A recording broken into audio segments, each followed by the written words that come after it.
আপনারা দেখতে পাচ্ছেন পাওয়ার টিলার। এই পাওয়ার টিলারে 50% সাবসিডি। এটা ধান কাটা মেশিন, এখানেও 50% অর্থাৎ ৭৫,০০০ টাকা সাবসিডি রয়েছে। পশ্চিমবঙ্গ সরকারের কৃষি দপ্তরের মাধ্যমে ২০২৪-২৫ বর্ষে সাবসিডিতে কৃষি যন্ত্রপাতি দেওয়ার যে ব্যবস্থাকরণ, সেটা আগামী ২০ আগস্ট ২০২৪ সকাল ১১টা থেকে আরম্ভ হচ্ছে। এর আবেদনপত্র শেষের দিন তারিখ ৯ই সেপ্টেম্বর বিকেল ৫টা পর্যন্ত। তো এই মেশিনারি যে সাবসিডিতে নেওয়ার যে প্রকল্প, সেখানে যে ক্ষুদ্র মেশিনারিগুলো দেওয়া হচ্ছে, সেখানে কি কি মেশিনারি আপনারা পেতে পারেন সেগুলো আমি দেখাচ্ছি। এটা হচ্ছে পাওয়ার টিলার। পাওয়ার টিলারের পরে আমরা যেটা দেখতে পাচ্ছি পাওয়ার রিপার, এটা ধান কাটার যন্ত্র, আপনারা সবাই জানেন। তারপরে এটা হচ্ছে ভুট্টা ঝরানোর একটা অত্যাধুনিক মেশিন, যেখানে ভুট্টাটাকে একদিকে ছুলে দেওয়া হয় এবং তার পাশাপাশি ভুট্টার যে পুরো গাছটা রয়েছে সেটাকে কেটে জমিতে জৈব সার তৈরির কাজে সহায়তা করে। তার পাশাপাশি এটা রয়েছে মিল, যেখানে রাইস মিল, এখানে রাইস এবং তার সঙ্গে আমরা যদি ভুট্টা বা অন্য কিছু ভাঙানোর বিষয় ধরতে পারি, বিভিন্ন যে আমাদের গম, ভুট্টা, ধান, এগুলো ভাঙানোর জন্য এই রাইস মিল।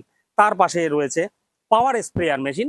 পাওয়ার স্প্রেয়ারের সাথে এখানে রয়েছে পাম্পসেট, এবং পাম্পসেটের পরে আবার আমরা দেখতে পাচ্ছি পাওয়ার রিপার, ধান কাটার যন্ত্র, স্প্রে মেশিন, এবং তার পাশাপাশি আমরা দেখতে পাচ্ছি এখানে উইডার। উইডার, প্রিয় দর্শক, আপনারা জানেন যে যেসব কৃষক বন্ধুর অল্প কিছু পরিমাণ জমি রয়েছে, ২-৩ বিঘা জমি রয়েছে, তাদের জন্য আর হাল বা অন্য কোনো জায়গা থেকে পাওয়ার টিলার বা অন্য কোনো কিছু ভাড়া করার প্রয়োজন নেই। সেখানে এই পাওয়ার উইডারের মাধ্যমে নিজস্ব ২-৩-৪-৫ বিঘা জমিতে আপনি চাষ করতে পারবেন।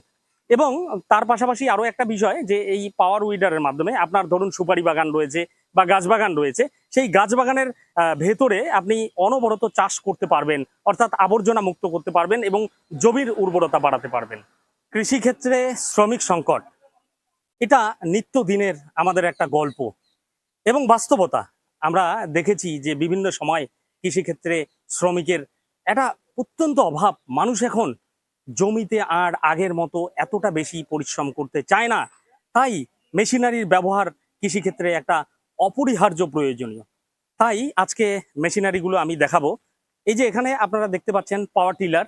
এই পাওয়ার টিলারে 50% সাবসিডি, অর্থাৎ ১,০০,০০০ টাকার সাবসিডি রয়েছে। তার সাথে পাওয়ার রিপার দেখতে পাচ্ছেন, এটা ধান কাটা মেশিন, এখানেও 50% অর্থাৎ ৭৫,০০০ টাকা সাবসিডি রয়েছে। তার পাশেই আপনারা রাইস মিল দেখতে পাচ্ছেন, এখানেও 50% সাবসিডি রয়েছে। তার পাশাপাশি বিভিন্ন ধরনের পাম্পসেট আপনারা দেখতে পাচ্ছেন, পাম্পসেটগুলোতেও 50% সাবসিডি রয়েছে। তার পাশাপাশি পাওয়ার স্প্রেয়ার এবং পাওয়ার রিপার আবারও দেখাচ্ছি আপনাদের, এবং পাশাপাশি হচ্ছে পাওয়ার উইডার। প্রত্যেকটা মেশিনেই বিভিন্ন হর্স পাওয়ারের তৈরি, তাই হর্স পাওয়ার অনুযায়ী এগুলোর দাম হয়ে থাকে, ভিন্ন ভিন্ন দাম। এবং তার পাশাপাশি এগুলো প্রত্যেকটা মেশিন যেগুলো, এগুলো ক্ষুদ্র মেশিনারির মধ্যে পড়ে যাচ্ছে এবং প্রত্যেকটাই ৫০% সাবসিডিতে আপনারা পাবেন। বৃহৎ যন্ত্রপাতির ক্ষেত্রে যেমন রয়েছে ফার্ম মেশিনারি ব্যাংক, এফএমবি, এবং তার সঙ্গে রয়েছে সিএইচসি, কাস্টম হিয়ারিং সেন্টার। এগুলোর জন্য যে কোনো self help group, farmers producer company বা সমবায় সমিতি যে কেউ আবেদন করতে পারে। এছাড়া সেলফ যে কোনো ফার্মারও আবেদনপত্র করতে পারেন। কাস্টম হিয়ারিং সেন্টার যে বিষয়টা আমি বললাম, এখানে ন্যূনতম ২০ লক্ষ টাকার যন্ত্রপাতি আপনাকে নিতে হবে এবং ঊর্ধ্বে ১ কোটি টাকার পর্যন্ত যন্ত্রপাতি আপনি নিতে পারেন। এক্ষেত্রে আপনি ট্রাক্টরের সঙ্গে হচ্ছে আপনার কাল্টি, রোটাভেটার, তার সঙ্গে জিরো টিলেস মেশিন এবং আরও অন্যান্য যে আনুষঙ্গিক মেশিন আছে, সেই মেশিনারিগুলো নিতে পারেন। তো এখানে মূলত ২৫% আপনার কন্ট্রিবিউশন, ৩৫% ব্যাংক লোন এবং সাথে হচ্ছে ৪০% সাবসিডি অ্যামাউন্ট এখানে রয়েছে। অর্থাৎ সিএইচসি বা কাস্টম হিয়ারিং সেন্টারের ক্ষেত্রে ৪০% সাবসিডি পাচ্ছেন। এবং আমি যে ফার্ম মেশিনারি ব্যাংক অর্থাৎ এফএমবির কথা বলেছি, এই এফএমবিতে ১০ লক্ষ টাকার উপরে যন্ত্রপাতি আপনাকে নিতে হবে এক্ষেত্রে ট্রাক্টর, কাল্টি, রোটাভেটার, জিরো টিলেস মেশিন, এগুলো দিয়ে আপনাকে 10 লক্ষ টাকার উপরে যন্ত্রপাতি নিতে হবে এবং এই স্কিমের ক্ষেত্রে সর্বোচ্চ আপনি 8 লক্ষ টাকা পর্যন্ত সাবসিডি পেতে পারেন।